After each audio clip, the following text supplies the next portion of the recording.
হতভাগা Neymar junior. একটা বিশ্বকাপ সে হাত দিয়ে ছুঁয়ে দেখতে পারল না। ইনজুরি। এই ইনজুরি নামক শব্দটাই তার ক্যারিয়ারটা শেষের দিকে ঠেলে দিল। বারবার যখন সে ফিরে আসতে চেয়েছে, বারবার ইনজুরি এসে তাকে থামিয়ে দিয়েছে। আশায় ছিল 2026 বিশ্বকাপটা সে হাতে নেবে, নিজের স্বপ্ন পূরণ করবে, কোটি কোটি ভক্তদের মুখে হাসি ফুটাবে। কিন্তু সেই স্বপ্নটা হয়তো আর পূরণ হবে না, কারণ নেইমারকে নাকি 2026 বিশ্বকাপের দলে ডাক দেওয়া হবে না।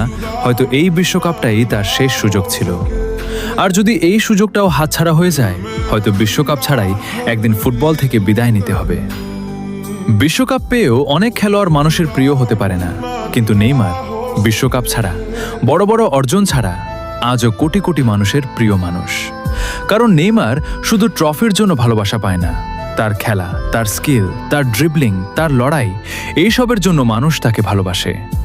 হয়তো তার হাতে বিশ্বকাপ উঠবে না, কিন্তু সে মানুষের হৃদয়ে চিরকাল থাকবে। নেইমার, তুমি সারা জীবন আমাদের মনে থাকবে। তোমাকে অনেক ভালোবাসি।